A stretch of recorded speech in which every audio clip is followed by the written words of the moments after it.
Muy buenas noches a todos. Espero que la estén pasando muy bien en esta noche que está un poco más fría. Ya empezamos a sentir estos fríos tipo invierno. Pero bueno, como siempre, sabemos que están todos pendientes de estas sesiones que saben que con gusto preparamos para ustedes. Y bueno, el día de hoy hablaremos acerca de las bronquiectasias. Aquí nuestro ponente nos sugirió este título, Las eternamente olvidadas, porque finalmente pues es una entidad muchas veces poco reconocida, ¿no? Porque es el común denominador de muchas otras enfermedades pulmonares y a veces también no pulmonares. ¿Sí? Puede ser desde POC, asma, pero también se asocian con enfermedades de tipo inmunológico, como artritis reumatoide, por ejemplo. Entonces, estas alteraciones estructurales que hay a nivel pulmonar, pues tienen una amplia gama de síntomas, lo que las hace difícil de reconocer a veces si no pensamos en ellas. También es muy importante, por supuesto, tener un diagnóstico certero y eso nos va a conllevar también a un buen tratamiento, donde está muy involucrado también todo lo que tiene que ver con la fisioterapia pulmonar. Entonces, bueno, para en esta noche nos hablará de este importante tema el doctor Ricardo Lemus Rangel. El doctor Lemus es médico cirujano egresado de la Universidad Michoacana de San Nicolás de Hidalgo en Morelia, Michoacán. Es médico especialista en neumología por la UNAM. Esta especialidad la realizó en el Centro Médico Nacional La Raza y actualmente sigue laborando como médico adscrito de neumología del Hospital General Gaudencio González Garza del Centro Médico Nacional La Raza. En ese hospital es coordinador de la clínica de bronquiectasias y también es profesor del curso de la especialidad de neumología en el mismo hospital. Es profesor de pregrado también de la asignatura de neumología en la UNAM. Es autor y coautor de diversos artículos médicos, guías de práctica clínica y programas de atención integral. Por supuesto, conferencista a nivel nacional e internacional y miembro de las más importantes sociedades reconocidas en México y en el mundo de neumólogos. Por ejemplo, la Sociedad Mexicana de Neumología y Cirugía de Tórax, la Asociación Latinoamericana de Tórax, etcétera. Y bueno, sin más preámbulo, damos lugar al doctor Lemus, que nos hablará de bronquiectasias, las eternamente olvidadas. Adelante, por favor, doctor.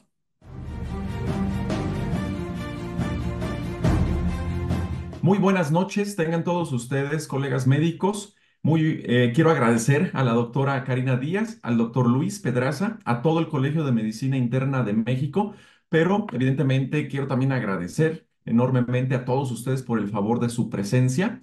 Yo soy el doctor Ricardo Lemus y vengo a hablarles de este tema que seguramente dirán, bueno, ¿y ahora qué les pasó? ¿De dónde sacaron este tema? Bronquiectasias, las eternamente olvidadas. Y pues bueno, tengo un gran reto, ya que tengo algunos minutos para darles un panorama general de lo que implica esta entidad nosológica. Y pues bueno, trataré de darles este panorama tanto desde cuál es el estado actual, un poco del abordaje diagnóstico y obviamente también un poquito acerca del abordaje terapéutico. Les he de comentar que para esta charla no tengo ningún conflicto de interés. Y pues bueno, vamos a comenzar. A manera de introducción, quiero comenzar con esta diapositiva de René Teófilo Laennec. Seguramente lo recordarán ustedes, ya sea en la facultad o alguna ocasión que por ahí hayan leído algo al respecto de esta enfermedad. Y pues bueno, fíjense que él desde hace más de 200 años ya hizo la primera descripción de la enfermedad bronquiectásica. Sin embargo, vemos cómo pues en el siglo XIX, en la era preantibiótica, cuando las infecciones respiratorias eran sumamente elevadas, estas eran gran parte generadoras como tal de la enfermedad bronquiectásica. Y vemos cómo para el siglo XX hubo una época de bonanza epidemiológica, porque fue cuando comenzaron a aparecer las vacunas, aparecieron un número importante de antibióticos, tratamientos antituberculosos, de tal manera que esto hizo que de alguna manera la prevalencia de la enfermedad bronquiectásica pues disminuyera de manera más o menos importante. Sin embargo, pues esto de alguna manera también tuvo un impacto negativo en esta enfermedad, dado que la convirtió en una enfermedad huérfana. ¿Por qué? Pues porque hubo poco interés médico, incluso hubo un desinterés como tal desde el punto de vista farmacológico, quedó hasta cierto punto abandonada esta enfermedad. Sin embargo, hemos visto cómo ahora, en el siglo XXI, con el incremento en el uso de la tomografía de tórax de alta resolución, que como vamos a ver es el gol estándar para el diagnóstico de esta enfermedad, con el incremento en la expectativa de vida que estamos teniendo actualmente y con el surgimiento de padecimientos que favorecen la presencia de bronquiectasias, pues esto, evidentemente, lo que tenemos hoy en día es nuevamente un incremento en la prevalencia, pero con todo el desinterés que vimos que se originó en el siglo XX. Entonces, pues esta es una enfermedad, como algunas otras, que está considerada como una enfermedad huérfana. Ahora quiero rápidamente mostrarles una historia que tristemente sigue siendo frecuente en nuestros pacientes. Y ven, aquí quiero comentar el caso de esta paciente que nos llegó hace relativamente pocos días en el hospital donde yo laboro. Ella es una jovencita de 25 años que refería tener síntomas respiratorios desde la infancia, además de presentar infecciones de repetición. De hecho, algunas de ellas fueron como tal eventos neumónicos, 3 neumonías, y actualmente la paciente es ya una paciente tosedora crónica. Entonces, a lo largo de todo este peregrinar de andar de médico tras médico, pues le hacen diagnóstico de asma, le inician tratamiento con beta agonista, con corticoide inhalado, su salbutamol, y a alguien se le ocurre hacerle una tomografía de tórax y vean, hay algunos distintos tipos de alteraciones. Sin embargo, lo que más les llama la atención es la supuesta presencia de esta lesión que efectivamente aquí pareciera corresponder a lo que es una masa que simula evidentemente bien lo que es un tumor pulmonar. Y entonces dicen, bueno, vamos a hospitalizarla, pero para hacerle broncoscopía, porque esto probablemente pudiera ser algo neoplásico. En el pase de visita me presentan esta paciente, veo la tomografía y yo digo, ah, caray, esta tomografía se me hace bastante conocida, bastante familiar por el tipo de pacientes que yo veo. Veo que hay múltiples dilataciones bronquiales, bronquiectasias, tapones de moco, engrosamiento de la pared bronquial. Y ya asociándolo con el antecedente que tenía esta paciente, de hecho, en ese momento le pido a la paciente, le digo, a ver, tose, trata de sacar una flema. Pues la paciente en ese momento, sin ningún problema, nos arroja 2, 3 flemas de aspecto mucopurulento. Entonces digo, hey, esto definitivamente no me parece un tumor pulmonar. Vamos a redirigir el abordaje diagnóstico. Y pues bueno, quiero utilizar como referencia este caso clínico porque justamente nos pone de manifiesto por qué hoy las bronquiectasias desde hace mucho tiempo se les sigue conociendo con el mote de las eternamente olvidadas. Tienen muy poca atención, estamos haciendo diagnósticos tardíos, un bajo nivel de conciencia pública, pocos recursos para su investigación, pocos especialistas capacitados también para la atención de estos pacientes y también relativamente poca investigación en nuevos tratamientos específicos para esta entidad. Entonces, como pueden ver, pues una enfermedad que tiene mucho, que tenemos mucho por hacer. Ahora, vamos a pasar a dar un panorama de cuál es el estado actual de esta enfermedad. Entonces, vean, de entrada, este es un artículo publicado recientemente, pero vean en azul los países que tienen reporte de la prevalencia de esta enfermedad. Entonces, vean cómo prácticamente son casi contados el número de países que tienen reportes de prevalencia. El resto de los países, pues prácticamente no sabemos cómo está la prevalencia de esta enfermedad. Y vean también cómo pues hay variaciones importantes. Por ejemplo, vemos en Estados Unidos cómo hay prevalencias o reportes, dependiendo la cohorte que se revise, que oscilan desde 52 pacientes por cada 100.000 habitantes hasta cifras mucho más elevadas, como por ejemplo en China, en donde ellos pueden tener una prevalencia de hasta 1.080 pacientes por cada 100,000 habitantes. Entonces, pues es una prevalencia realmente muy variable. Sin embargo, en nuestro país o en nuestra región de Latinoamérica, pues tristemente todavía no tenemos datos importantes con relación a la prevalencia, pero de que están presentes, definitivamente que están presentes.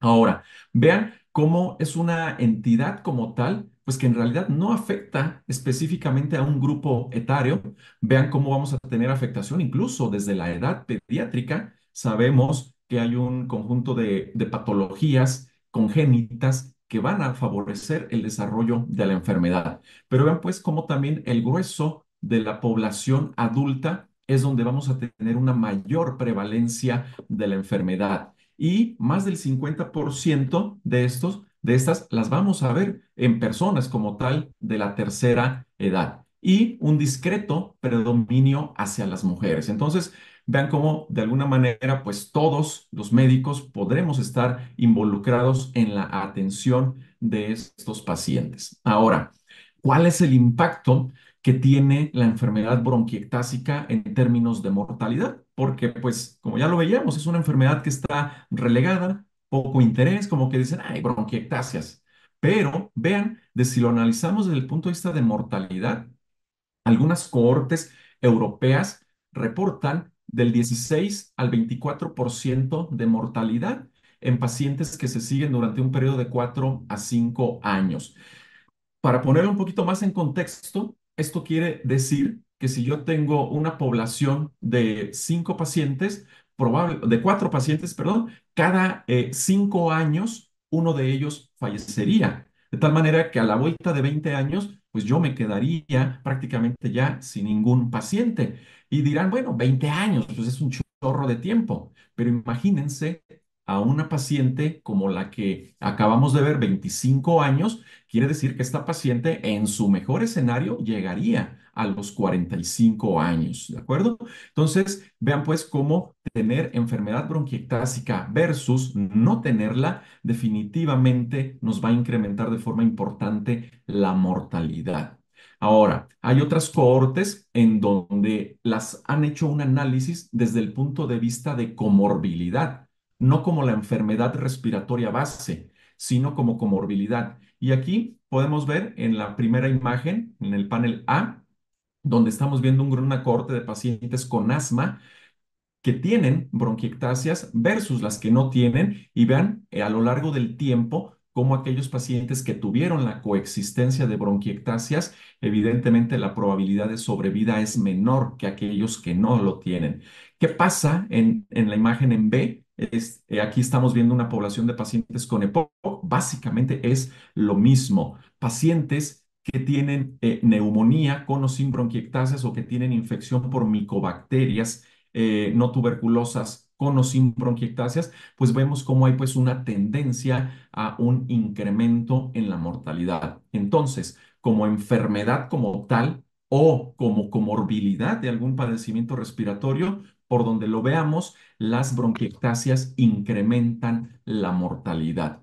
Ahora, ¿qué hay con respecto a la etiología? Pues bueno, en realidad cuando hablamos de bronquiectasias pues es en realidad un diagnóstico meramente imagenológico, como lo vamos a ver enseguida. Detrás de la enfermedad bronquiectásica hay una lista muy larga de padecimientos que ya están bien asociados a el desarrollo de esta entidad. De tal manera, pues, que aquí tenemos una lista de donde tenemos las principales causas asociadas. Y vean cómo es bastante variable, desde padecimientos infecciosos, alteraciones en el aclaramiento mucociliar, déficits inmunitarios, que también tiene mucho que ver con la cuestión infecciosa, pero aquí el déficit es como tal en el sistema inmune o por alguna respuesta inflamatoria exagerada, anormalidades congénitas del árbol bronquial, neumonitis inflamatorias, obstrucciones mecánicas y múltiples condiciones misceláneas. Entonces vean pues cómo en realidad hablar de bronquiectasias es hablar de una lista muy larga de entidades como tal nosológicas que estarían detrás de esta enfermedad. Entonces, hacer el diagnóstico de bronquiectasias es meramente un diagnóstico parcial. Ahora, eh, esta información publicada el año pasado hacen un análisis en Europa, en diversos países, en relación a cuáles son las etiologías que ellos están identificando. Y vean, en la imagen de nuestro lado izquierdo de la pantalla, vemos como en términos generales, pues hay una buena proporción en Europa de pacientes que se quedan también sin una etiología precisa. Pero vean cómo en segundo lugar le seguirían las causas postinfecciosas, EPOC, asma, tuberculosis, inmunodeficiencias, discinesia ciliar primarias, entre otras. Pero evidentemente la etiología de las bronquiectasias, y como lo podemos ver en la imagen de nuestro lado derecho, vean cómo hay esta variación tan importante en relación a la etiología, dependiendo de la región de la que estemos hablando. Entonces, esto es algo pues que seguramente también ocurrirá en nuestra región, en México y en América Latina. Lo único que falta pues es precisamente que hagamos investigación al respecto, pues para tratar de definir cuáles son las etiologías más importantes que vemos en nuestra región. Otra corte es una corte española. Vean, ellos hacen un análisis. Perdón, los datos que les mostraba en la diapositiva previa no incluyen pacientes con fibrosis quística. En esta otra corte sí incluye pacientes con fibrosis quística. Y vean aquí, de esta corte de un poquito más de 2,000 pacientes, como también de alguna manera la etiología postinfecciosa asociada tanto a TB como a infección no tuberculosa es una etiología bastante importante. Las idiopáticas también, un 24%. La fibrosis quística, que también no es nada despreciable, 12% de esta cohorte correspondía a fibrosis quística y seguida posteriormente de las inmunodeficiencias y también EPOC y asma. Pero vean pues cómo entre las posinfecciosas, las idiopáticas, la fibrosis quística y las inmunodeficiencias, estamos hablando, al menos en esta cohorte, que correspondería a más del 60% de los pacientes. Y evidentemente, pues va a haber patologías que definitivamente van a ser raras o realmente muy raras, pero siempre pues hay que tenerla presente al momento de hacer el abordaje diagnóstico. Ahora, ¿qué hay con respecto a la fisiopatología de las bronquiectasias? Pues bueno, seguramente ustedes recordarán bien la famosa triada de Coles, en donde lo que nos dice es de que son tres los mecanismos base que ocurren para que tengamos finalmente una bronquiectasia, que es la hipersecreción de moco, la inflamación y la infección, y que esto entra en un círculo vicioso, ¿verdad? Y pues bueno, definitivamente esta teoría de alguna manera sigue siendo un tanto vigente, en donde lo que nos explica pues es de que va a haber algún mecanismo, ya sea congénito, alguna enfermedad en donde vamos a tener alteración en la secreción del moco o en la calidad del moco o alguna alteración a nivel mucociliar o del aclaramiento como tal mucociliar o algún trastorno, ya sea innato o adaptativo del sistema inmunológico que nos va a favorecer a la presencia de infecciones y que esto a su vez pues nos va a ocasionar un estado infeccioso crónico que a su vez nos va a llevar a mayor hipersecreción de moco y finalmente lo que vamos a tener es una distorsión de la anatomía con daño como tal pulmonar, sobre todo a nivel bronquial y colateralmente a nivel parenquimatoso. Y finalmente, pues lo que vamos a tener es una dilatación bronquial, una bronquiectasia con todo este proceso implícito. Pero esto es algo que en los últimos años ha cambiado de ser única y exclusivamente una triada, de la triada de Coles, a lo que se le llama ahora la teoría del vórtice vicioso, que parte de esta triada. Sin embargo, lo que implica ahora esta nueva teoría, pues es de que en realidad esta triada en realidad es mucho, mucho más compleja de lo que creíamos. Vean todas estas interrelaciones que van a existir entre la disfunción endotelial, la hipersecreción de moco, la disfunción ciliar, con el estado inflamatorio. Y recordar que el estado inflamatorio en la enfermedad bronquiectásica va a estar mediado generalmente a través de la inflamación no TH2, a diferencia de otros padecimientos respiratorios, ¿no? Donde la inflamación eosinofílica o el endotipo o el fenotipo TH2 es el que generalmente predomina. Aquí no. Y obviamente, pues toda esta interrelación es realmente compleja y es algo pues que de alguna manera ya se empieza a desmenuzar un poco mejor. Entonces, hemos evolucionado de la triada de Coles a la teoría del vórtice vicioso. Pero finalmente, pues lo que vamos a tener es una dilatación o una alteración morfológica del árbol bronquial. Y aquí tenemos las tres morfologías clásicas de las bronquiectasias, tubulares, varicosas o quísticas, y que en realidad no van en relación como tal a la etiología, sino más bien van a la severidad de la enfermedad y obviamente esta a su vez va en relación a la cronicidad de la enfermedad. Es decir, todas llevan un proceso secuencial de alguna manera. Pero bueno, y a todo esto como tal, ¿qué es una bronquiectasia? Pues bueno, esto parte del griego bronquiectasis, que aquí ven desglosado como tal, y pues bueno, no es otra cosa más que una dilatación de la pared bronquial, pero aquí viene la palabra clave, irreversible. Recuerden que va a haber algunos padecimientos respiratorios, por ejemplo, una neumonía bastante severa, en donde vamos a poder llegar a ver algunas dilataciones bronquiales, pero la gran mayoría de las veces estas dilataciones van a ser reversibles. Por eso es de que en la fase aguda, si encontramos alguna dilatación bronquial, normalmente no le llamamos todavía bronquiectasia, porque no sabemos si va a ser reversible o no. Entonces, aquí, para específicamente lo que estamos viendo el día de hoy, nos referimos a aquellas dilataciones bronquiales irreversibles y que por otra parte van a tender a ser progresivas. ¿Por qué? Pues porque se van a ver inmersas dentro de esta teoría del vórtice vicioso.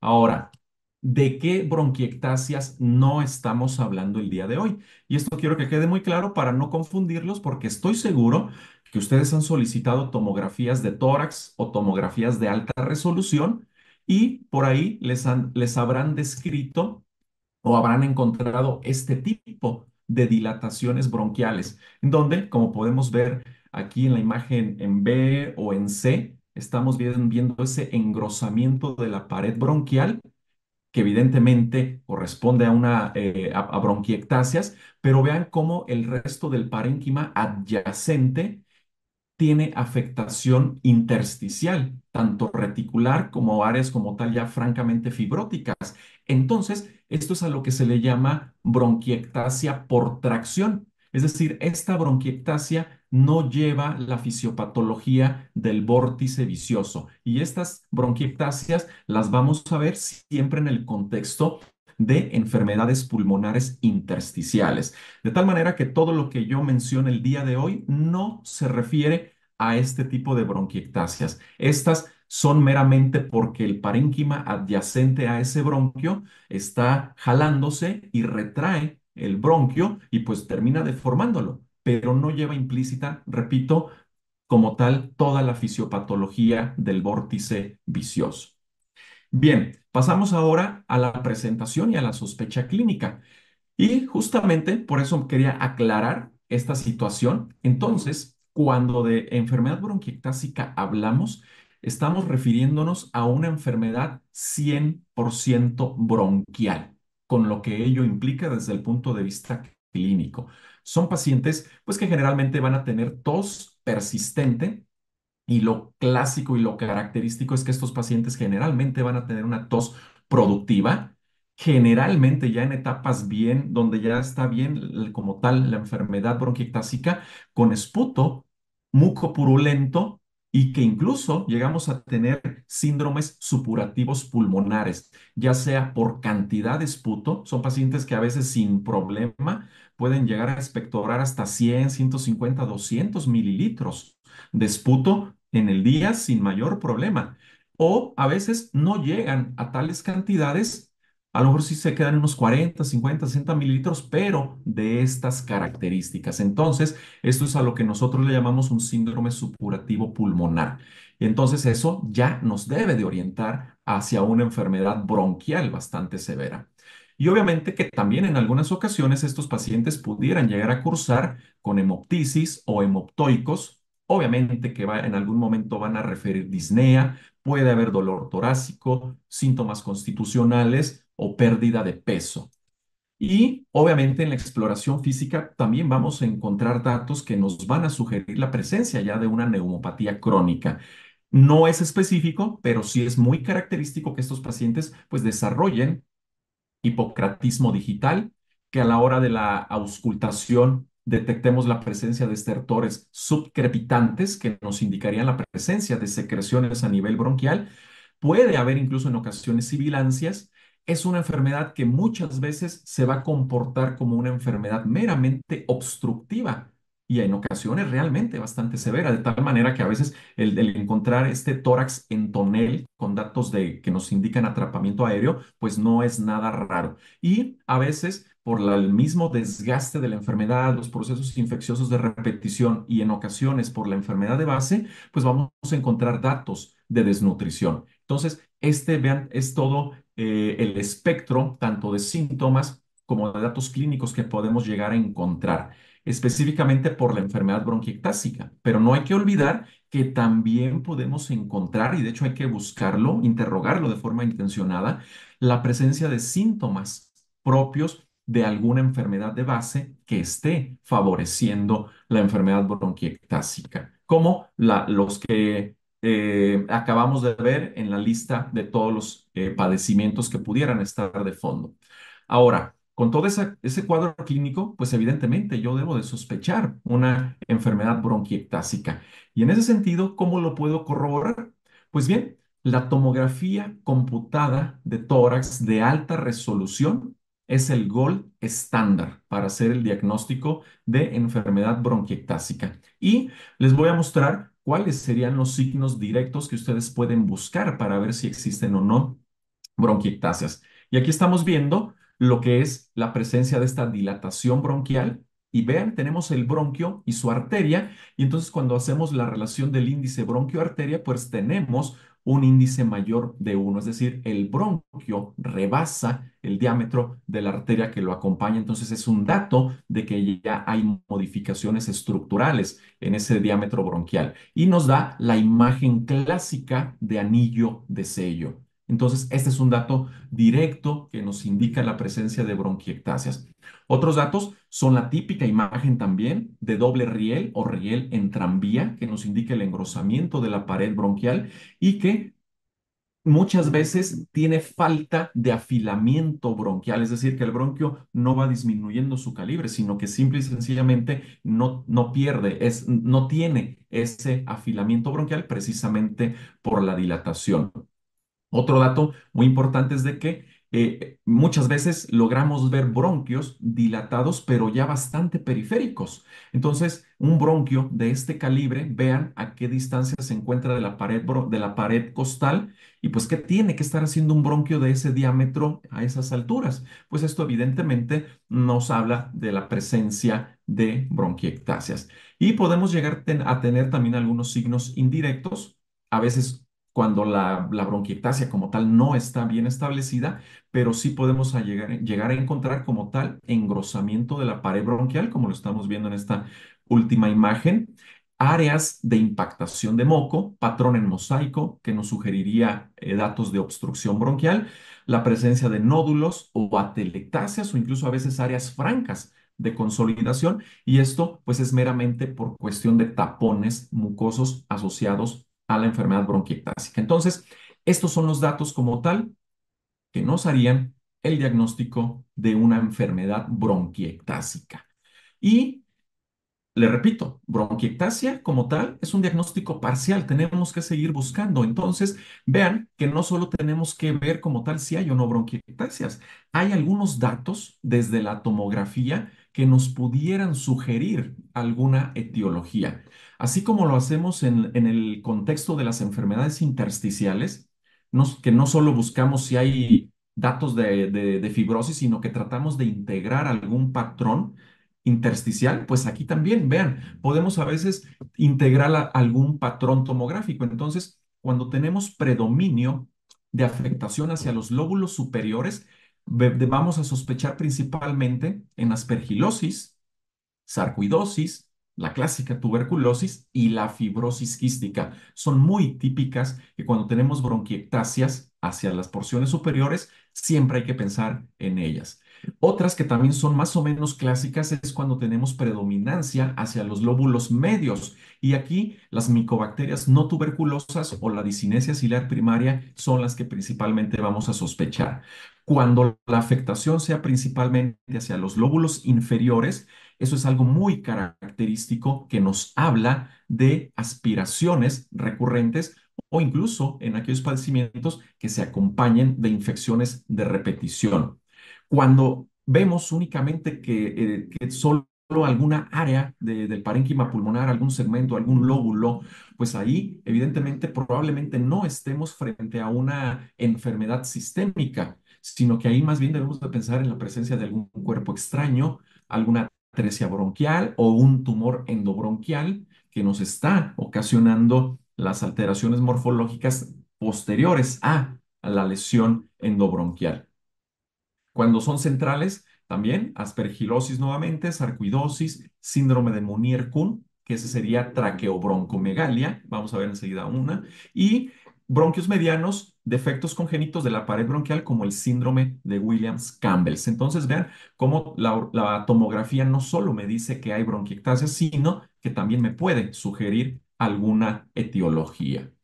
Pero pues el abordaje diagnóstico en realidad puede llegar a ser tan complejo como queramos o como la enfermedad nos lo vaya exigiendo. Entonces, vean, pues el hacer una historia clínica completa con un interrogatorio lo más exhaustivo que podamos, tratar de ver desde cuándo comenzaron los síntomas, tratar de hacer una búsqueda intencionada buscando alguna enfermedad de acuerdo más o menos al grupo etario. Va a haber algunas enfermedades que vamos a sospechar más que otras, pero pues también estudios, tanto generales como específicos, pues van a ser de gran utilidad. Y aquí estamos hablando de estudios de todo tipo, estudios tanto a nivel de esputo, estudios serológicos, estudios intervencionistas, como la broncoscopía, estudios incluso que van más allá del aparato respiratorio, como puede ser también abordaje de patologías gastrointestinales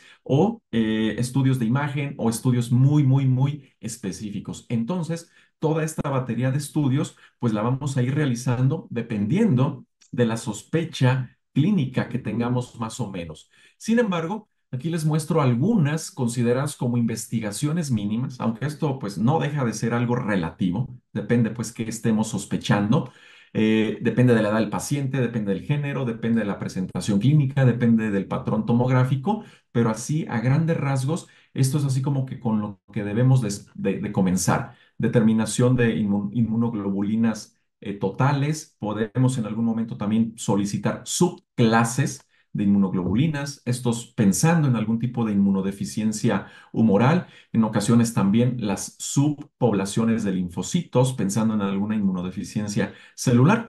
Pero bueno, vean pues cómo de alguna manera pues es variada la cantidad de estudios que podemos llegar a solicitar. Todo va a depender de nuestra sospecha diagnóstica.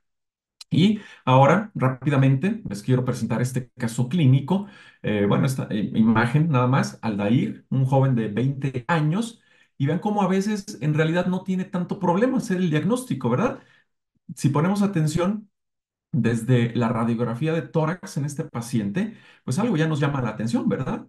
Esta inversión que tiene el paciente y si lo asociamos a que es un paciente que tiene síntomas crónicos, tos crónica, productiva, con algunas infecciones de repetición más o menos, vemos la tomografía, corroboramos la presencia de extrocardia de situs inversus y vemos esas áreas ya de algunas bronquiectasias. Vean cómo en realidad no es una enfermedad tan manifiesta, pero con los datos que yo les mostraba en el abordaje de la tomografía, vean cómo si ya hay afectación, pues, del árbol bronquial. Entonces, pues aquí no es muy difícil hacer como tal el diagnóstico de una discinesia ciliar primaria con un fenotipo de síndrome de Cartagena.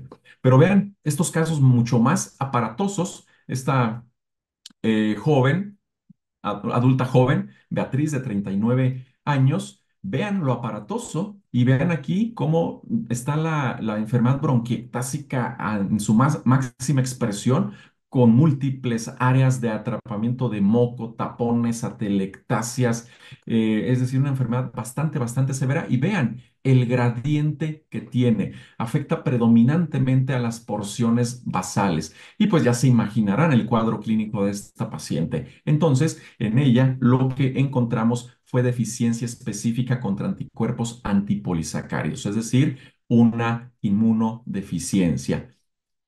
Y otro caso, rápidamente, que también es bastante severo, y yo no sé si de primera vista, de primer golpe de vista, digan, ah, pues se parece bastante a la otra. Vean que en realidad no, están igual de severas, pero vean cómo aquí tenemos prácticamente invertido el patrón. Aquí la afectación es predominantemente hacia las porciones superiores, son bronquiectasias quísticas en un joven que evidentemente ya tiene larga data con la sintomatología y pues que cuando hacemos el interrogatorio nos da muchos datos que nos hacen sospechar en fibrosis quística, la cual se corrobora.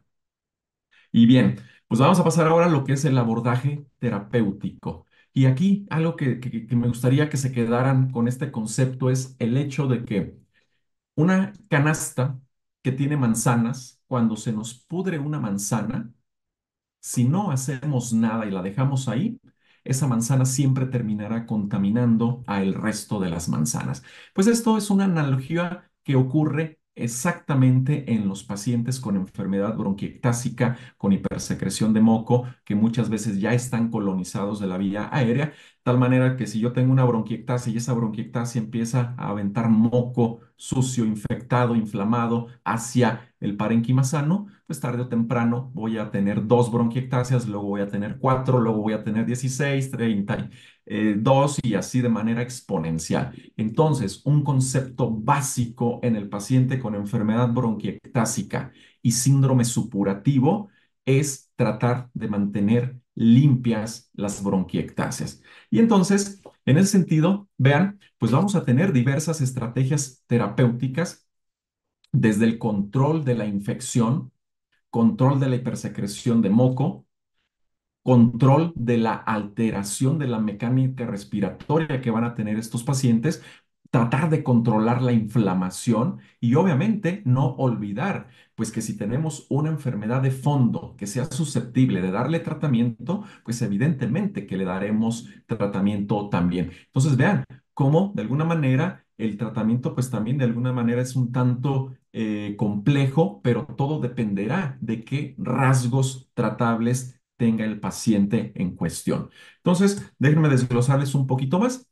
La obstrucción. Yo les mencionaba que esta enfermedad, como buena enfermedad bronquial, generalmente van a comportarse como pacientes obstructivos. Por lo tanto, los broncodilatadores van a ser de gran utilidad. Y en este sentido, antes de la fisioterapia, que vamos a ver enseguida, siempre es recomendable utilizar los broncodilatadores de acción rápida, salbutamol, hipertropio o combinado. Y esto para evitar el broncoespasmo que pudiera inducirles el resto de medicamentos que vamos a ver enseguida. Entonces, ahí son de gran utilidad los broncodilatadores de acción rápida. Y obviamente que si detectamos la presencia de obstrucción por espirometría, pues van a ser candidatos a que les dejemos broncodilatadores de forma permanente de acción prolongada. Entonces ahí vamos a hacer ajuste del tratamiento dependiendo de estos, de la presencia o no de obstrucción en la espirometría y pues casi siempre de cajón antes de la terapia inhalada para evitar el broncoespasmo inducido.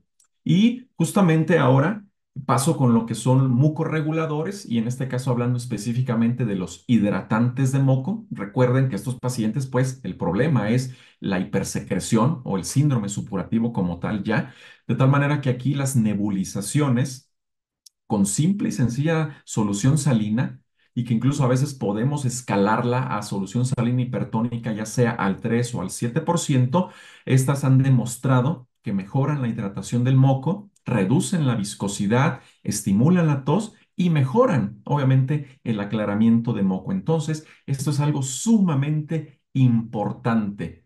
Y este es uno de los fármacos que a veces está por ahí todo relegado, nadie le hace caso porque, ay, solución salina. ¿Quién va a nebulizar solución salina, verdad?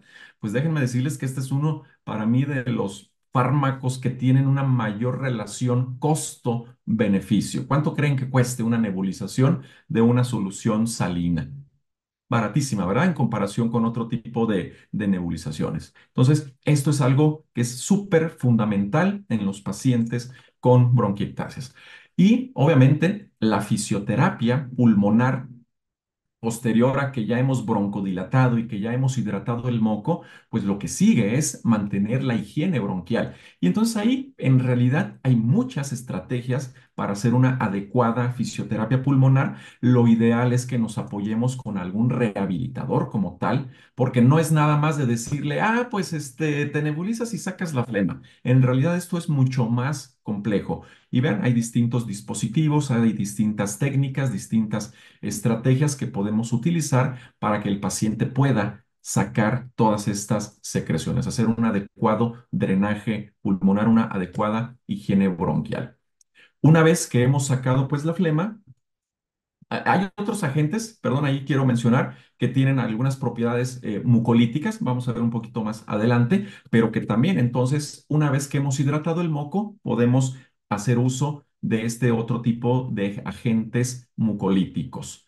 Pero la inflamación, pues evidentemente también hay que tratarla.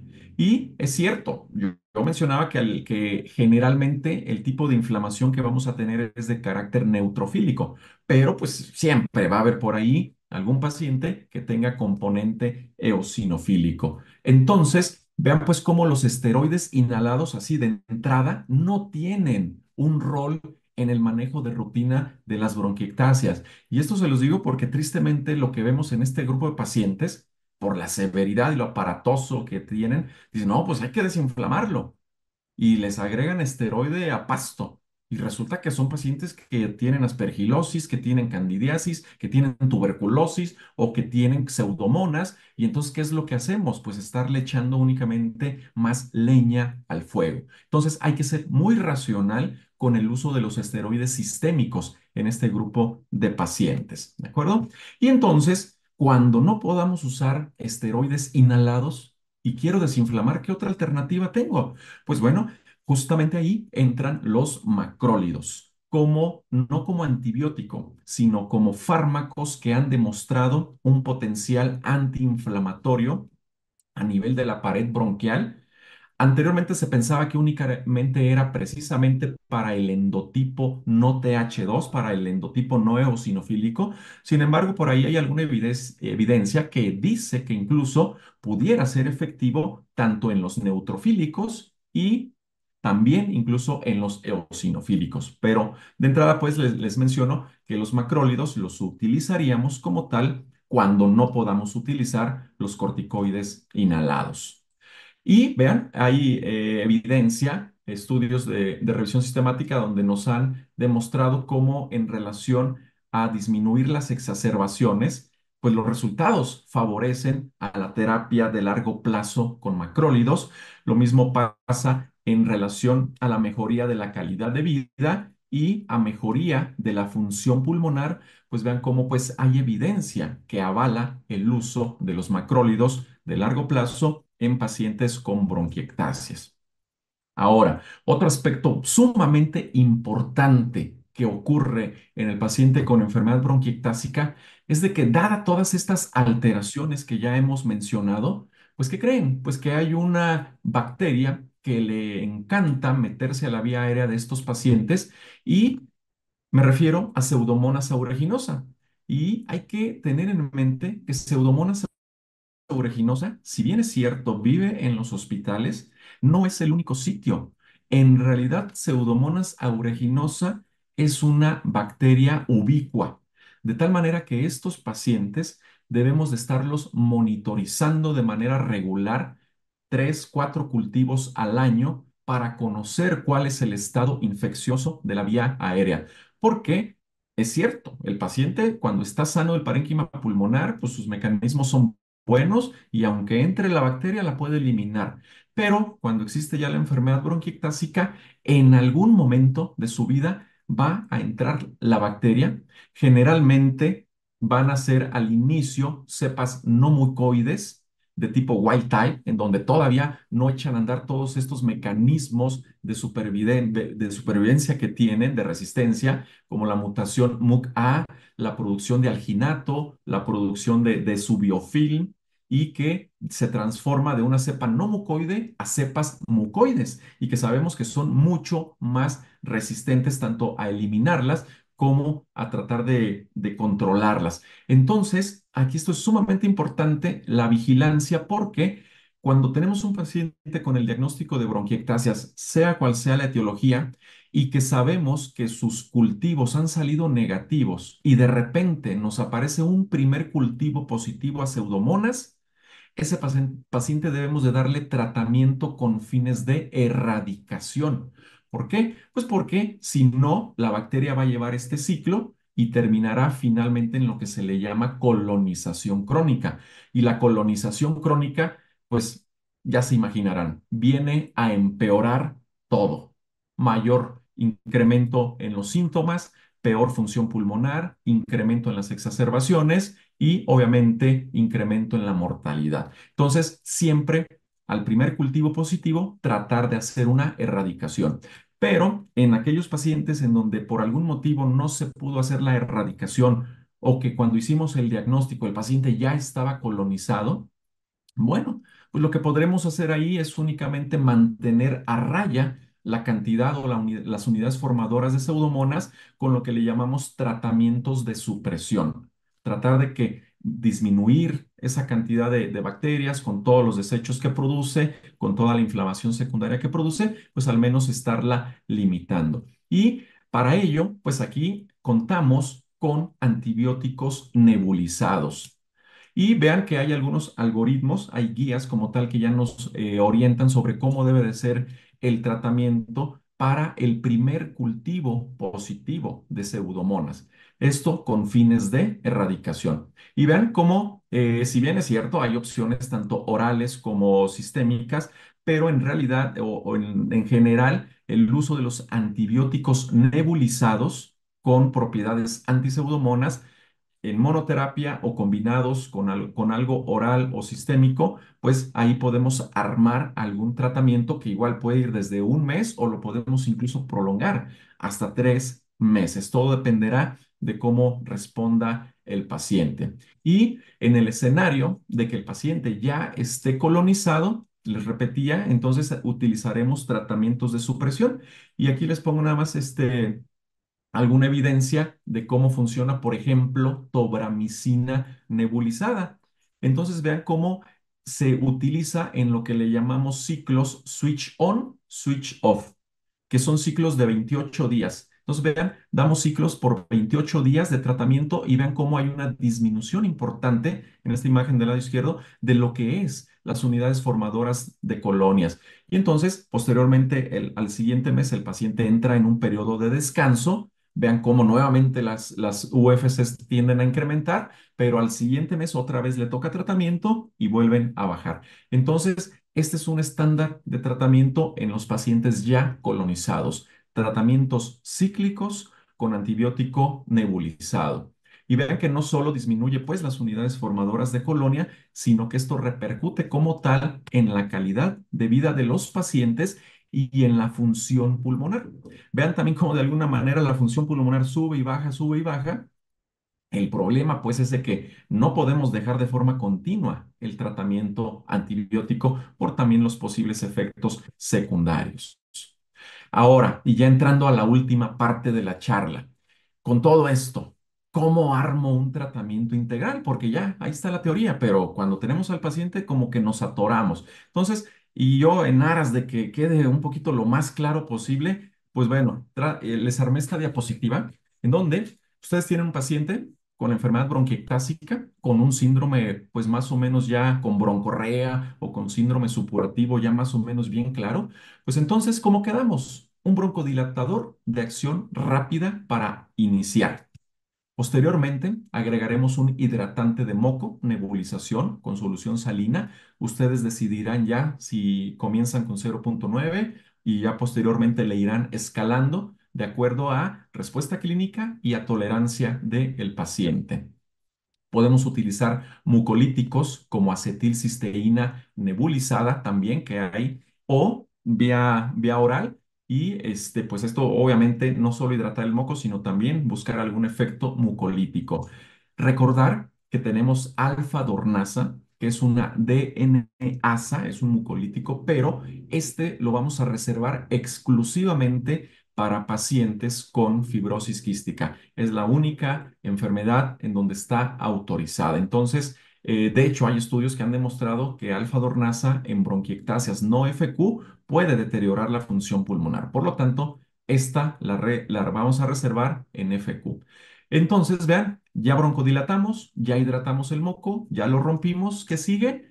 Pues la fisioterapia pulmonar. Entonces ahí le armamos algún pequeño esquema, un plan de fisioterapia al paciente para que posteriormente pues venga todo eso.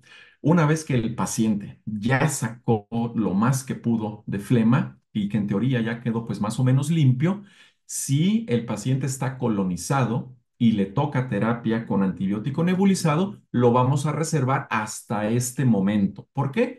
Pues para tratar de darle mayor eficacia al antibiótico. ¿Por qué? Porque el antibiótico ya lo que yo quiero es que ya se quede ahí embarrado prácticamente en el árbol bronquial para que siga ejerciendo su efecto antibiótico. Por eso es que lo vamos a dejar hasta posterior a la fisioterapia pulmonar.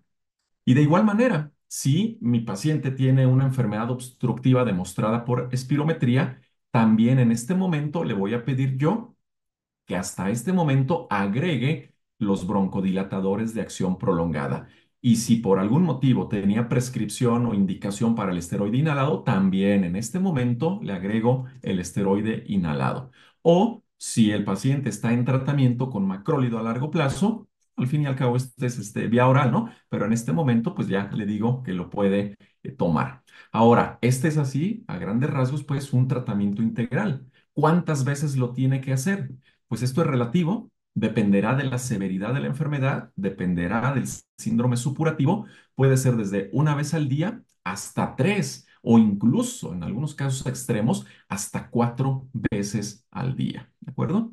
Y obviamente evitar, o perdón, más bien abordar el resto del manejo integral, una adecuada nutrición, evitar cualquier neumotóxico, no solo la fisioterapia, sino como tal, todo un plan de rehabilitación pulmonar, esquemas de vacunación al corriente y obviamente no olvidar, si tenemos una enfermedad de base que sea susceptible de tratamiento, pues obviamente también debemos agregar el tratamiento de esa enfermedad de base. Y regresando pues al caso clínico, ¿qué pasó? ¿Qué pasó con esta jovencita? Pues bueno, hacemos como tal el abordaje, suspendemos temporalmente la broncoscopía porque en lo personal yo consideré que esa lesión que parecía un tumor en realidad pareciera que no son más que tapones de moco. Porque además sospechar de un cáncer en una joven de 25 años que además tiene enfermedad bronquiectásica y tiene un síndrome ya supurativo, pues la verdad que entonces como que no. Entonces nos abordamos, enfocamos como tal a la enfermedad bronquiectásica. ¿Qué creen? Pues hicimos el diagnóstico de una inmunodeficiencia común primaria. Y tratando de hacer el diagnóstico integral, establecemos pues el diagnóstico de una enfermedad bronquiectásica moderada, de acuerdo al score, a estos scores que estamos mencionando aquí, secundaria a la inmunodeficiencia común primaria con un síndrome supurativo moderado, con un endotipo inflamatorio no eosinofílico, con un fenotipo exacerbadora frecuente que ya lamentablemente estaba colonizada por Pseudomonas aeruginosa y que aún no desarrolla insuficiencia respiratoria. Con ello, establecemos este plan de tratamiento, el broncodilatador de acción rápida al inicio de cada micronebulización. Dejamos micronebulizaciones con solución salina hipertónica, la cual fuimos escalando previamente. Agregamos también el mucolítico la fisioterapia pulmonar y todas las medidas de higiene bronquial. Posteriormente, su broncodilatador de acción prolongada, su antibiótico nebulizado de manera cíclica. Complementamos como tal con toda la rehabilitación pulmonar, control nutricional y como parte del tratamiento de base y apoyados ahí por el servicio de alergoinmunología, pues con su gamma globulina mensual. Y entonces, pues este es como tal, vean pues cómo cambia de un diagnóstico primero erróneo y después uno de nada más enfermedad bronquiectásica a un abordaje, un diagnóstico integral y a un tratamiento integral. Y entonces, pues con esto la paciente evidentemente muestra mejoría. Y ya para terminar, ¿cuáles son las perspectivas futuras de la enfermedad bronquiectásica? Pues bueno, vean, este es un artículo publicado 2023 y es una publicación del Registro Europeo de Bronquiectasias, conocido como EMBARC, liderado por el doctor James Chalmers. Y entonces, este es un registro que, como ven, pues prácticamente se acaba de publicar una población de casi 17,000 pacientes con bronquiectasias y que finalmente nos viene a arrojar luz. Es decir, se está retomando nuevamente el estudio de esta enfermedad que mucho tiempo permaneció ahí olvidada. Y esto, pues definitivamente hará que cambien las pautas en el abordaje de esta enfermedad. Y tan es así que vean que también ya otra vez la industria como que está comenzando a ponerle atención a esta enfermedad. Y entonces este es el pipeline que tenemos en cuanto al abordaje terapéutico, los posibles fármacos que pudieran tener algún beneficio en estos distintos rubros, en la función epitelial, o ciliar, a nivel inflamatorio, a nivel infeccioso. Y pues bueno, será cuestión pues de esperar algunos años más todavía y esperar a que todo esto lo podamos traspolar a nuestra población. Entonces, si bien es cierto, hay mejorías, el futuro se vislumbra más prometedor. Sin embargo, pues todavía en nuestro medio, yo creo que todavía siguen siendo un tanto relegadas. ¿Qué concluyo? Pues rápidamente, con este mensaje nada más. Tengan presentes a las bronquiectasias y nunca las olviden. Con eso termino, espero no haberme prolongado tanto. Y pues bueno, espero que también tengamos algunos minutos para la sesión de preguntas y respuestas. Muchas gracias y nos vemos enseguida.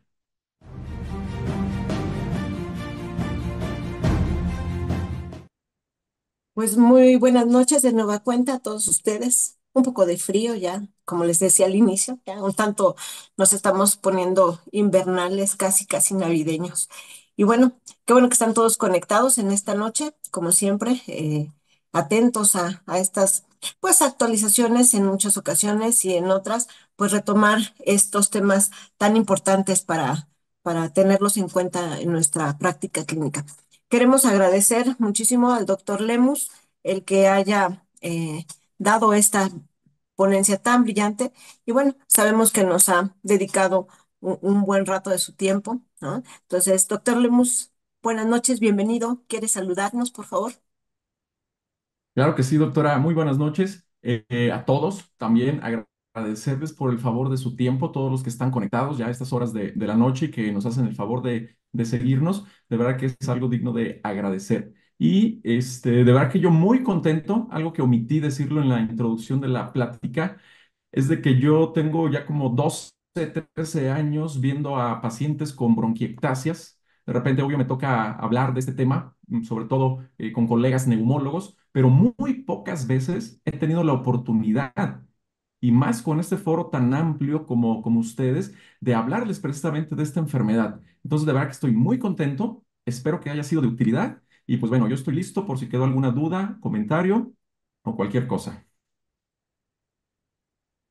Sí, porque reclamos seguramente no habrá. Ya empezaron a llegar felicitaciones, bueno, muchas, desde hace mucho rato.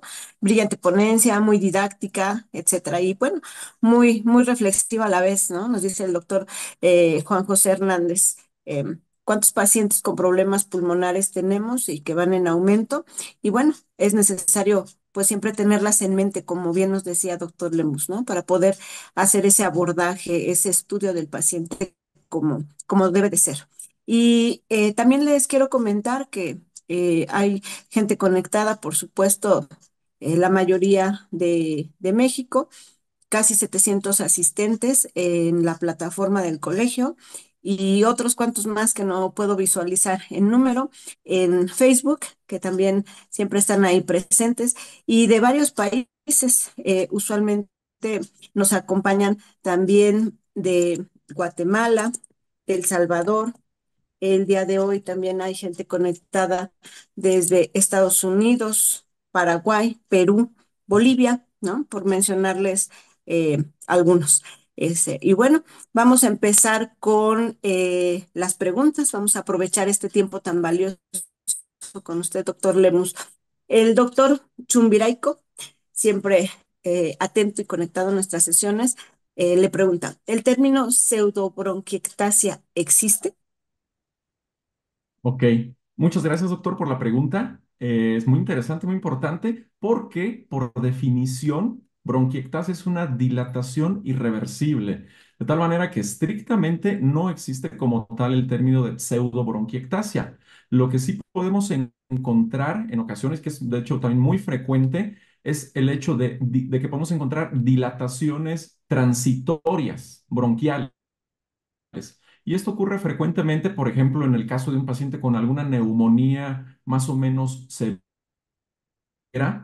que también lleve componente de bronquitis aguda. Entonces, a veces hacemos las tomografías, vemos el área de consolidación y vemos la dilatación, el engrosamiento de la pared bronquial, vemos la dilatación del bronquio. Sin embargo, en ese caso, no podemos etiquetarla todavía ni como pseudobronquiectasia ni como bronquiectasia, porque tenemos que esperar a que resuelva como tal el proceso neumónico y en la gran mayoría de los casos esta dilatación bronquial transitoria va a tender a revertir. Entonces, por eso es de que el término como tal de bronquiectasia es por definición una dilatación irreversible, algo que ya no lo vamos a poder echar para atrás. Entonces, tengan cuidado también ahí con no caer en el sobrediagnóstico, sobre todo en las fases muy agudas de padecimientos respiratorios severos, como una neumonía muy severa, pueden tener transitoriamente dilataciones bronquiales. Y es a lo que alguna gente le llama pseudo bronquiectasia, porque parece, ¿no? Parece que es una bronquiectasia, pero ya luego en la tomografía de control resulta que ya no está, entonces por eso dicen, bueno, pseudo bronquiectasia. Pero entonces, en realidad ahí lo que hacemos es llamarle nada más como una probable dilatación transitoria, dilatación bronquial transitoria. Gracias, doctor, por su respuesta. Tenemos otra pregunta por parte de la doctora Dioselina García, que nos acompaña desde Toluca. ¿Qué antibióticos nos recomienda para nebulizar y cómo podemos medir las dosis? O sea, además de lo que nos comentaba del tratamiento de erradicación para pseudomonas. Bien. ¿Hay utilidad de algún otro antibiótico? Sí, hay otros, aunque tenemos cierta limitación en México. No sé cómo estén en otros países. Yo creo que también tendrán algún problema como en México. Hace algunos años en México teníamos, bueno, tenemos actualmente tobramicina nebulizada en presentación como tal para nebulizarse. Y hace algunos años teníamos disponibilidad de Astreonam también, con propiedades obviamente también antiseudomonas. En otras partes del mundo existe otros, colestimetato, incluso existen quinolonas, ya sea Cipro o levofloxacino, pero en presentación para nebulizar. Todas, obviamente, con un perfil anti-pseudomonas. Pero, repito, en México actualmente nada más tenemos disponible tobramicina. ¿Qué es? Y esto lo tengo que comentar, ¿no? Pero a veces, ¿a qué llegamos a recurrir? Pues llegamos a recurrir también a otro tipo de aminoglucósidos, específicamente amicacina, muy excepcionalmente también gentamicina. He de mencionar que no son fármacos como tal que estén diseñados para administrarse de vía nebulizada. Hay en otros países también presentaciones específicas de este tipo de aminoglucósidos, ya sea incluso en terapia, para terapia nebulizada, o incluso hay otros que vienen en polvo seco, muy prácticos, una especie de plumita donde el paciente lo aspira, pero al final del día es inhalado, ¿no?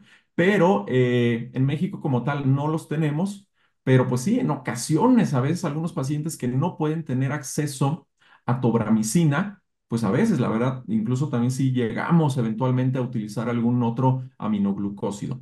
Ahora, eso hace que las dosis de este otro tipo de medicamentos pues sean un tanto erráticas, no están bien establecidas, pero casi siempre tomamos como referencia a tobramicina. De tobramicina sí está la dosis estandarizada. De hecho, la presentación viene como tal de 300 miligramos por cada ampolleta. Y cuando usamos tratamiento de tobramicina, ya sea de erradicación o de supresión, lo vamos a utilizar cada 12 horas. Como lo mencionaba en la charla, al final ya de la fisioterapia, ya de que el paciente sacó la mayor cantidad de flema, y lo vamos a utilizar por 28 días. Si estamos en tratamiento de supresión, vamos a hacer tratamientos cíclicos, un mes sí, un mes no, un mes sí, un mes no. Y si es en el caso de erradicación, pues vamos a guiarnos con cultivos. Tal vez terminemos el primer mes de tratamiento, hacemos un cultivo. Si sigue persistiendo ahí todavía pseudomonas, podemos prolongarlo hasta 2 o incluso hasta 3 meses. Y además del tratamiento inhalado, podemos combinarlo con algún tratamiento ya sistémico, ya sea vía oral o como tal intravenoso. Pero si ya el primer mes, los 28 días de tobramicina, 300 miligramos cada 12 horas, ya vemos que ya se eliminó la bacteria, que ya no vuelve a salir, pues en ese momento ya decimos que ya logramos éxito en la erradicación. Y pues ya seguimos con el resto del tratamiento y volvemos a dejar en vigilancia a ese paciente con cultivos subsecuentes. Gracias, doctor Lemus, por su respuesta. El doctor Juan Manuel Martínez, un poco en relación también con este tema de cultivos y antibióticos, nos dice, en caso de bronquiectasias con cultivos positivos para micobacterias atípicas y que también están colonizados por pseudomonas, ¿cómo establecería un esquema de tratamiento para erradicar las pseudomonas? Ok, ahí lo que sería prioritario, dado que está la asociación con la tuberculosis y quise entender que está activa como tal, en este caso pues es buscarle el esquema de tratamiento que le corresponda. Si es una tuberculosis, una micobacteria tuberculosa normal, pues un tratamiento convencional, ¿no? O basado en drogoresistencia. Y si es alguna micobacteria atípica, pues bueno, ahí batallamos más porque por ahí de repente nos hemos encontrado nosotros algunas y la verdad que batallamos, porque de entrada a veces, por ejemplo, abscesos. ¿Qué hacemos con una micobacteria, un abscesos? Batallamos porque incluso a veces pedimos apoyo de infectología, la enviamos como tal la referencia a los lugares donde se supone que saben de esto y a veces nos dicen, pues es que no hay alternativa de tratamiento. Pero bueno, la primera intención es entonces dirigirnos como tal contra tuberculosis, darle tratamiento a la enfermedad de fondo. Y he de mencionar otra cosa. Afortunadamente, las bronquiectasias, por ejemplo, asociadas a tuberculosis, dado el mecanismo que fue por una lesión directa como tal, es decir, el cilio funciona bien, el moco está bien, en realidad meramente fue un daño directo ocasionado por la bacteria, la micobacteria que ocasionó la dilatación bronquial. Entonces, en realidad, todavía estos bronquios o estos pulmones tienden a defenderse más o menos bien. Entonces, no es tan común, afortunadamente, que coexista la colonización crónica de este tipo de pacientes por pseudomonas. Entonces, ahí la verdad que no, afortunadamente no tenemos tanto problema. Solo que sea una enfermedad que realmente haya sido muy severa, que haya dejado múltiples cavitaciones, aparte de las bronquiectasias, cavernas, cavitaciones, pues a veces ahí sí, pero eso ya lo vemos cuando pasó como tal la enfermedad tuberculosa. Ya no está activa la tuberculosis. Y en ese escenario, si resulta que tuviéramos colonización por pseudomonas, los esquemas son básicamente los mismos. Entonces, pero ahí ya, evidentemente, nos vamos única y exclusivamente contra pseudomonas con la terapia nebulizada. Ok. Y bueno, ahorita para enlazar precisamente en esta línea en la que nos está contestando, doctor, desde Cancún nos preguntan, en caso de recaída de pseudomonas, ¿hay algún marcador en expectoración de cuándo suspender el antibiótico o se dan esos 3 meses y nos vamos haciendo cultivos de control? Ok, bien, gracias. Qué bueno que vuelvan a preguntar para volver a aclarar aquí. Dos escenarios entonces. Bueno, son tres, pero el tercero es exacerbación. No me meto en la exacerbación porque los antibióticos nebulizados no tienen utilidad en las exacerbaciones agudas. Por eso es que no me metí en eso. Ahí y aprovecho para mencionar ahí al respecto, la clasificamos si es una exacerbación leve, un tratamiento ambulatorio con una quinolona vía oral, tal vez es suficiente. Una exacerbación moderada a severa, valoramos si ya es manejo a nivel hospitalario y generalmente daremos un esquema doble antiseudomonas por vía sistémica, ¿de acuerdo? Pero bueno, ese no lo menciono. Nos regresamos al otro. Yo tengo primer cultivo positivo para pseudomonas. Mi tratamiento va a ir enfocado con fines de erradicación. Entonces, al primer mes de tratamiento, hago cultivo de control.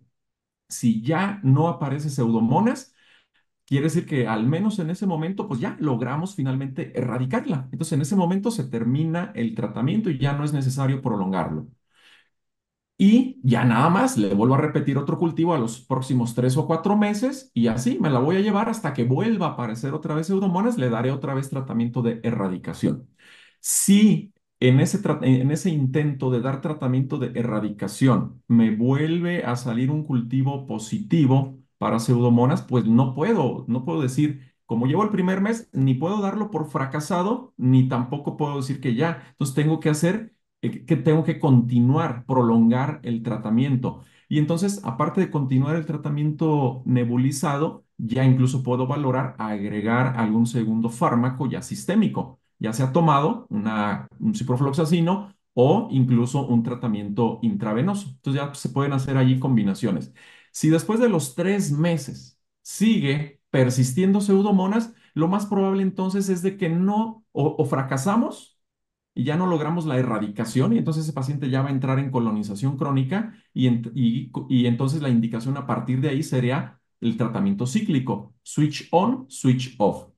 Pero si fracasamos también, a veces una de las preguntas que nos tenemos que hacer, bueno, a lo mejor ya estaba colonizado. Recordemos que muchos de nuestros pacientes, por la etapa en la que llegan, que ya tuvieron múltiples hospitalizaciones, múltiples tratamientos, ya muchos de ellos en realidad ya llegan colonizados. Entonces, a veces por eso no logramos como tal eliminar la bacteria, es porque ya en realidad estaban colonizados de forma crónica, pero como no teníamos un historial de cultivos previos, pues no sabemos.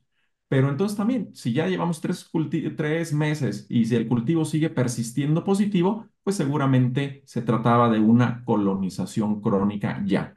Ahora, ahí también aprovecho para mencionar, porque lo he visto también.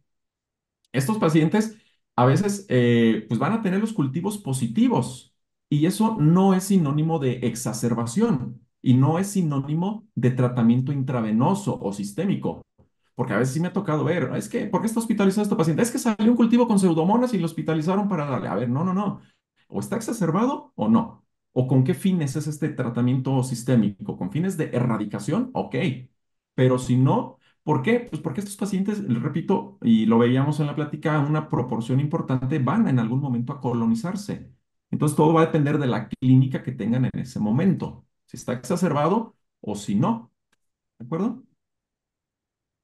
Ok, sí, doctor. Ahora ha quedado perfectamente claro todo esto de los esquemas y de los cultivos y demás relacionado con esta bacteria. Nos preguntan en Facebook, mm, ¿como tal existen fenotipos en bronquiectasias y se relacionan con su índice de gravedad? ¿O hay alguna clasificación, algo que nos pueda como mencionar al respecto? Hay clasificaciones desde el punto de vista tomográfico, pero es básicamente para establecer el grado de severidad. Está, de hecho, se los ponía yo en el caso clínico, está BSI, que es el índice de severidad de bronquiectasias. Está uno ya mucho más viejito, que es el score de Valla, que también, pues es básicamente a través de cuántos segmentos están afectados, cuántas bronquiectasias tiene más o menos, tapones de moco, bla, bla, bla, bla, bla, bla. Se les da una calificación, un grado de severidad. Pero eso va básicamente en relación a la severidad. Entonces, sí hay escalas desde el punto de vista tomográfico para estadificar la severidad. Y hay escalas también desde el punto de vista clínico o que hacen una combinación de variables clínicas o de funcionales u otras. Y ahí también hay algunas muy de fibrosis quística, otras que se han traspolado incluso al resto de las bronquiectasias no fibrosis quística. Entonces sí hay scores. Pero en lo que respecta a fenotipos, pues bueno, también así como en EPOC o en asma, sí hay algunos fenotipos más o menos ahí caracterizados.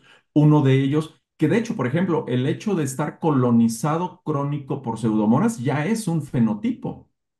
Porque al diagnóstico integral, aparte de yo ponerle enfermedad bronquiectásica por fibrosis quística o por inmunodeficiencia o postinfecciosas, puedo agregar el con colonización crónica de la vía aérea por pseudomonas, porque eso va a implicar un pronóstico y un tratamiento. Entonces, de alguna manera, desde ahí ya es un fenotipo.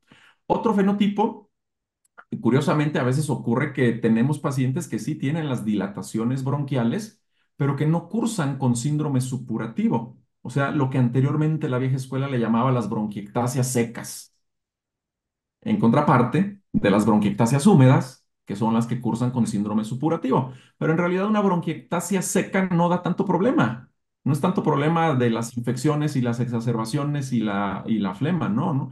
Ojalá, afortunadamente, la mayoría fueran así, pero no. Pero bueno, de alguna manera también es otro fenotipo. Y entonces, en contraparte, también tenemos al fenotipo con síndrome supurativo. Todo aquel paciente que expectore ya de manera rutinaria más de 100 mililitros al día, o que sean cantidades menores, pero que ya sean de esputo purulento, se le considera como un fenotipo con síndrome supurativo.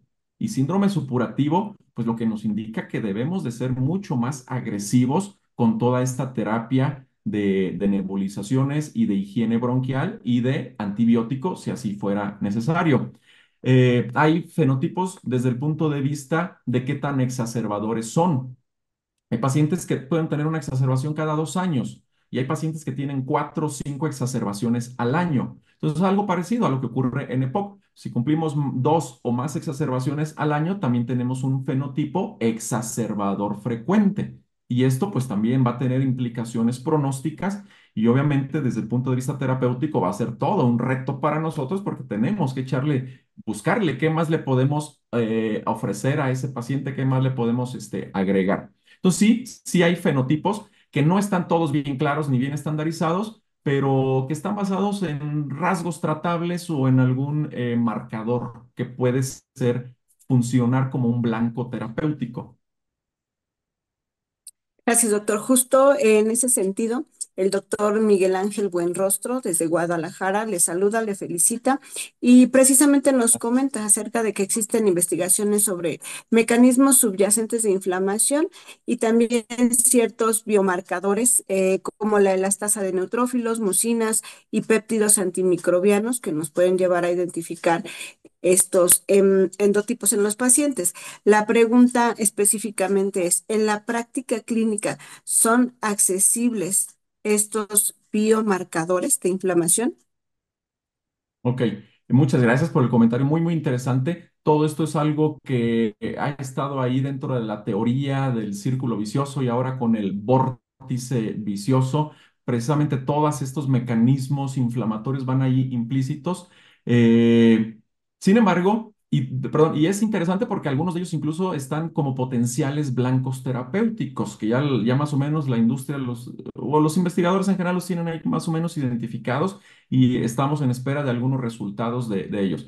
Pero en la práctica diaria, la verdad es que no es nada sencillo obtener ninguno de estos biomarcadores como tal para ver el estado inflamatorio. Lo hacemos siempre de manera indirecta a través de otro tipo de marcadores que no son tan difíciles, pero que tampoco son así tan rutinarios. A veces una simple proteína C reactiva, que también ha demostrado utilidad en los pacientes con bronquiectasias, de darnos un panorama, ¿no? Decirnos más o menos cómo está toda esa inflamación, pero a veces ni siquiera una proteína C reactiva podemos tener. Pero específicamente estos que mencionaba el doctor, no es fácil obtenerlos en la práctica diaria. Ok, doctor, gracias. Y bueno, la doctora Olga Lidia Vera Lastra, expresidenta de nuestro colegio, y bueno, ella es internista, reumatóloga, y su pregunta va con ese enfoque. De las enfermedades reumáticas autoinmunes, ¿cuál o cuáles son las que más frecuentemente se asocian con bronquiectasias? Ok, muchas gracias a la doctora Vera Lastra. Tal vez no me ubique, yo la ubico bien. Ella estuvo, creo que ya no está en la raza, pero por ahí compartíamos algunos pacientes. Pero bueno, eh, Artritis reumatoide, a diferencia, por ejemplo, de en enfermedades intersticiales, y qué bueno que también sale esta pregunta, porque a veces vemos cómo hay una confusión entre las enfermedades intersticiales asociadas a enfermedades autoinmunes y ahora también todo este campo de la enfermedad bronquiectásica. Entonces, no confundir la enfermedad bronquiectásica, que son enfermedades de vía aérea, son bronquios los que están dañados con todo lo que implica versus las enfermedades intersticiales, que también están muy, muy, muy en boga ahorita, asociadas a las enfermedades autoinmunes. Pero bien, en el contexto específico de enfermedad bronquiectásica, la que más se relaciona es con artritis reumatoide. Hay una relación bastante, que también artritis se asocia con enfermedad intersticial, o sea, también está bien claro, pero a lo que quiero que quede el mensaje es no darle la misma significancia como tal, porque a veces vemos precisamente colegas reumatólogos internistas como que quieren basar, obvio, en el intersticio, cuando una vez que se inicia el tratamiento, con los inmunosupresores, inmunomoduladores. Claro que hay que darle el seguimiento con tomografía para ver la cuantificación de la cantidad de vidrio despulido, si ya mejoró, si ya está virando hacia una fase fibrótica, bla, bla, bla. Pero en bronquiectasias no se puede medir eso porque volvemos a lo mismo. Son dilataciones irreversibles. Y eso es un comentario, digo, aprovecho para hacerlo, porque no es un buen marcador como tal de respuesta a la terapia inmunomoduladora. Pero bueno, la pregunta concreta, artritis reumatoide es una de las que más se asocia. De hecho, tenemos algunos pacientes, de hecho, algunos con artritis reumatoide juvenil con una manifestación realmente agresiva, pacientes de 20, 30, 35 años con una enfermedad bronquiectásica severa, con funciones pulmonares de menos de 30%, es decir, que tienen un comportamiento realmente agresivo. Gracias, doctor, por la respuesta y sus acertados comentarios. El doctor José Alfonso Espinosa le pregunta, ¿qué tan frecuentes se desarrollan como complicación las bronquiectasias en pacientes que, bueno, ya presentan secuelas de neumonía por COVID con un antecedente de daño pulmonar crónico?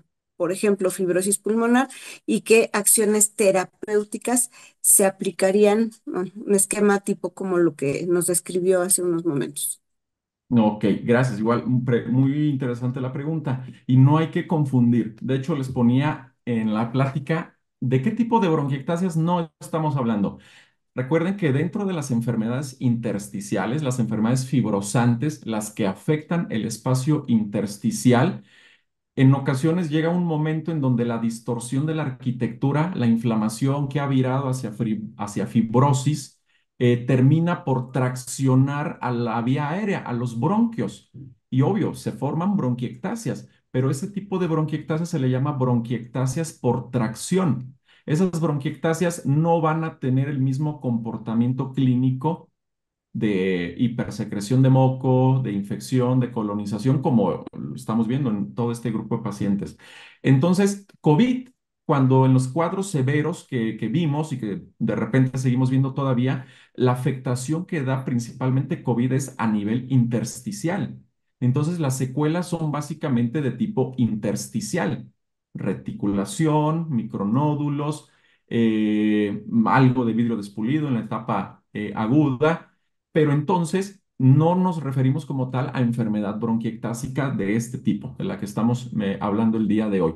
Que podemos encontrar alguna bronquiectasia de tracción porque está jalado el bronquio, porque el parénquima adyacente está fibrótico y está jalando el bronquio, es diferente. Ese tipo de bronquiectasias no entran como tal en toda esta fisiopatología que estamos mencionando y por ende todo este tratamiento también de alguna manera como que no aplicaría para eso. ¿Cuál sería el tratamiento para en esos casos?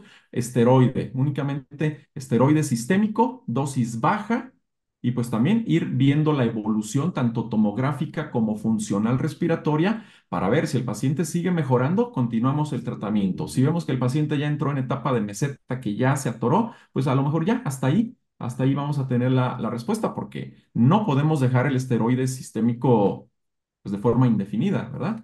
Entonces, no confundirnos, doctores, lo que es afectación intersticial de afectación como tal de vía aérea.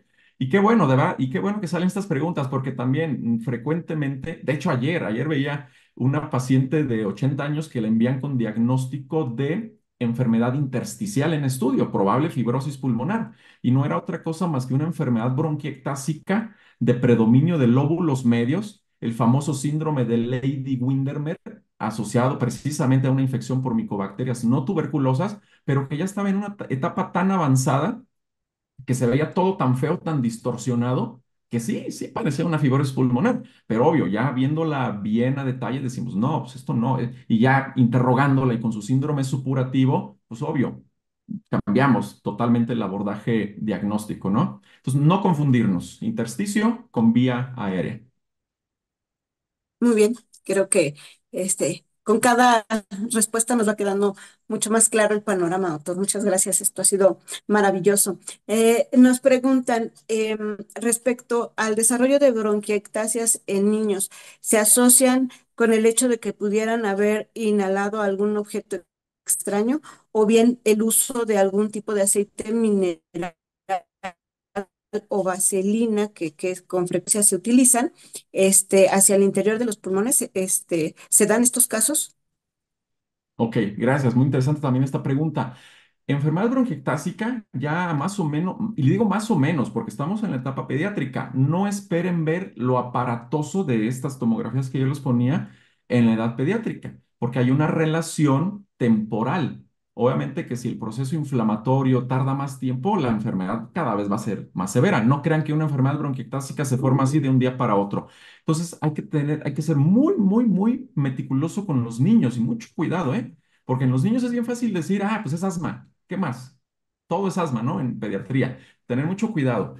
De entrada yo les diría que en niños, cuadros infecciosos de repetición y que sí ya hay una evidencia de alguna enfermedad bronquiectásica que ya está por ahí iniciando, siempre hay que pensar en alguna condición congénita. Fibrosis quística, discinesia ciliar primaria, inmunodeficiencias humorales o celulares y algún trastorno como tal bronquial congénito también, como por ejemplo síndrome de Williams-Campbell's, que ya son alteraciones estructurales de los bronquios.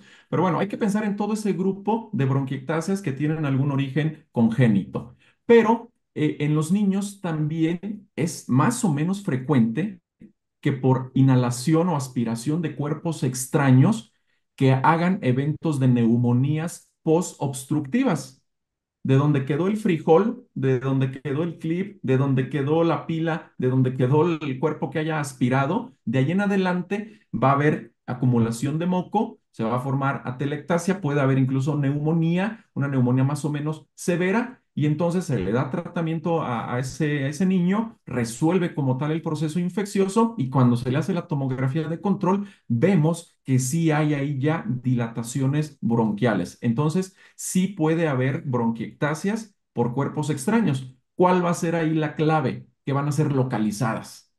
Van a estar localizadas justo a donde se fue a localizar el cuerpo extraño que se aspiró, que se inhaló.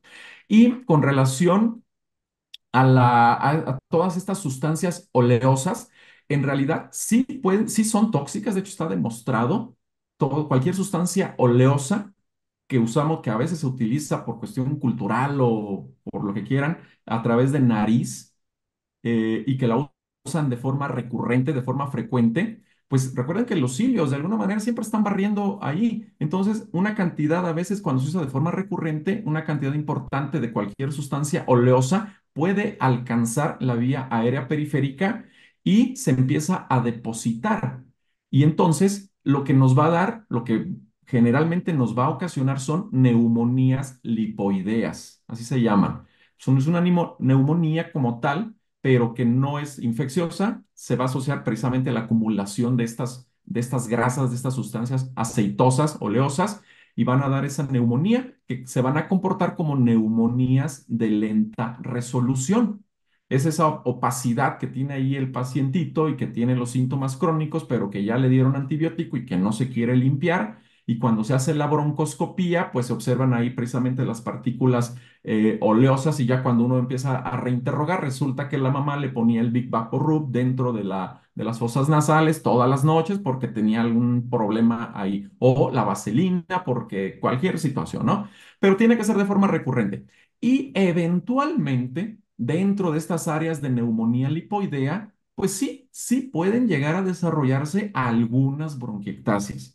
Pero igual, entonces no va a ser una enfermedad bronquiectásica severa como las que veíamos aquí. Generalmente van a ser localizadas, van a ser hacia las regiones basales y posteriores. Porque por cuestión de gravedad es el sitio donde frecuentemente se localizan las neumonías lipoideas. Pero básicamente, con relación a las sustancias oleosas, van a ser más neumonía.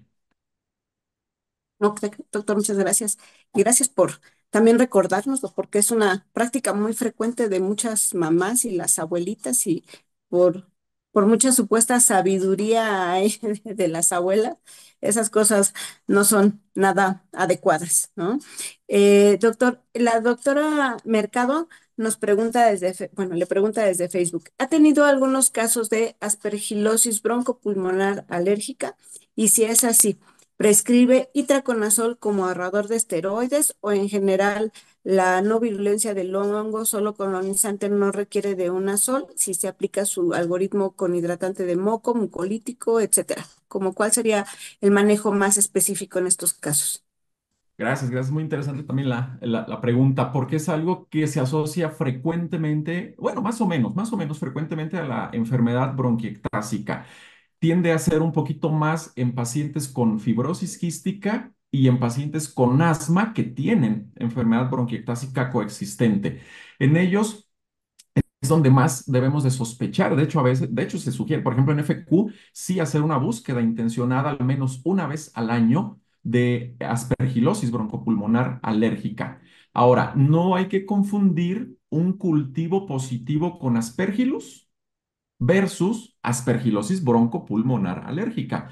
Un cultivo positivo lo podemos tener incluso todos, de repente, eventualmente, ¿no? Pero un simple cultivo no es suficiente a veces para integrar el diagnóstico de ABPA. Para integrar el diagnóstico de ABPA hay criterios ya más o menos bien establecidos que se deben de cumplir para tener como tal el diagnóstico. Entonces, si tenemos ya bien establecido el diagnóstico de ABPA, sí debemos, bueno, sí implementamos un tratamiento con antimicótico y dada la respuesta alergénica que induce Aspergillus y que estos pacientes tienden a tener mayor descontrol de la enfermedad de base, sea asma o sea fibrosis quística, pues parte del tratamiento sí es con esteroide sistémico y generalmente pues van a ser por ciclos no tan cortos.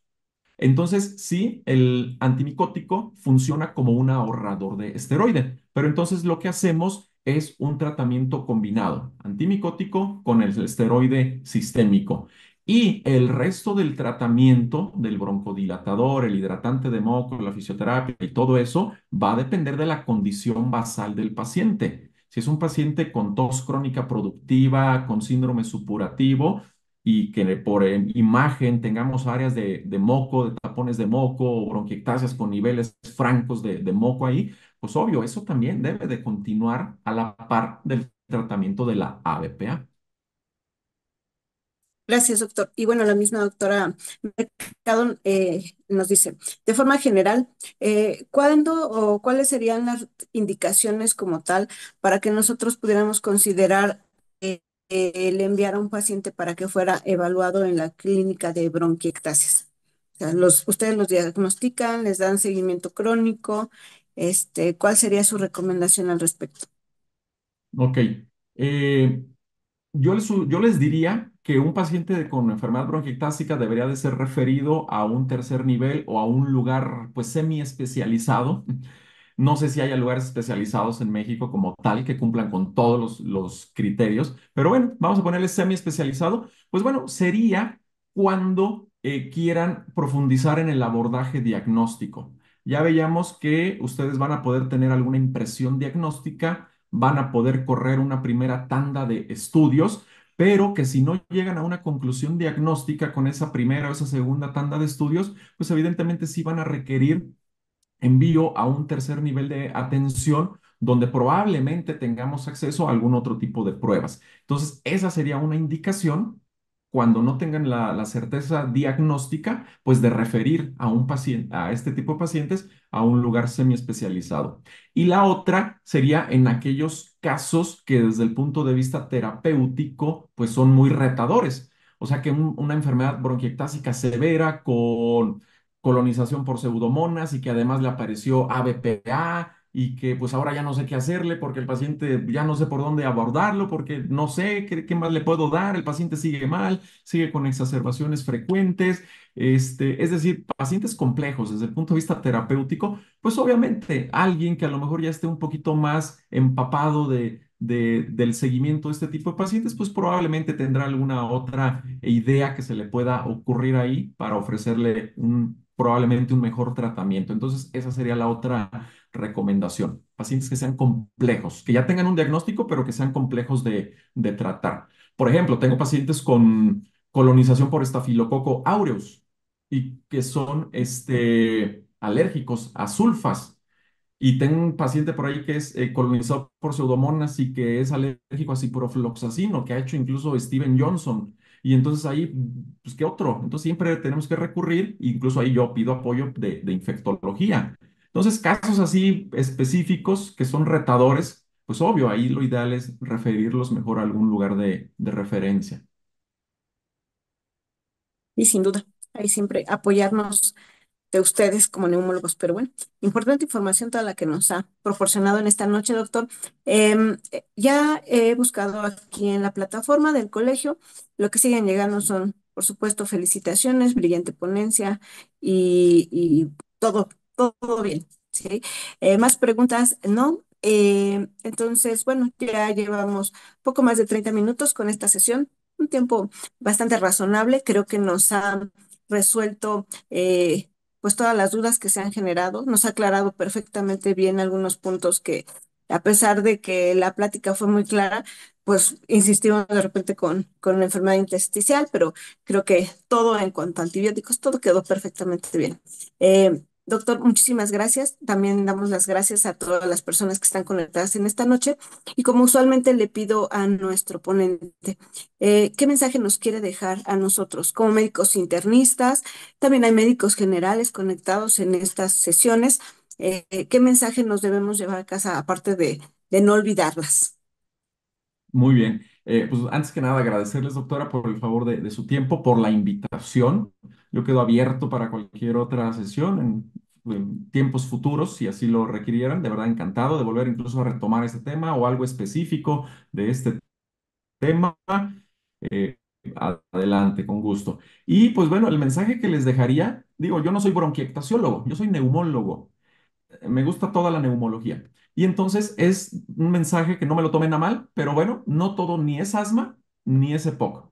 Es bien fácil emitir un diagnóstico de asma en un paciente joven o un diagnóstico de EPOC en un paciente ya adulto o adulto mayor. Entonces, si algo no les cuadra, si el paciente persiste con la sintomatología, no está llevando el curso que ustedes saben que debe de llevar la enfermedad, piensen, abran el abanico de posibilidades. Y no solo hacia enfermedad bronquiectásica, enfermedad intersticial es lo mismo, es el mismo problema, nos están llegando bastante tardíos los pacientes. Entonces es cualquier cosa que no lleve el rumbo que ustedes esperan, abran el abanico de posibilidades y ahora, dentro de todo ese abanico, espero que ya tengan en su constructo mental pues el hecho de que existe este pequeño grupo, pero muy importante, de enfermedad bronquiectásica. Claro que sí, doctor. Nos ha quedado muy claro en esta noche. Muchísimas gracias por su valioso tiempo. Muchísimas gracias también a todos los que están escuchándolo en esta noche, porque también su tiempo es precioso. Y bueno, les deseamos un buen descanso y nos vemos la próxima semana en nuestra siguiente sesión, próximo miércoles, ya en el marco del Congreso Nacional de Medicina Interna. Les invitamos a que revisen en la página del colegio, en su cuenta de intranet, el estatus y bueno, estamos trabajando en eso, ¿no? De que estemos todos al corriente, colegiados, que estén todas las cartas ya listas para que, bueno, no haya ningún impedimento. Y pues allá nos vemos en Monterrey, muchos de nosotros allá nos encontraremos, nos saludaremos. Que tengan muy buen descanso.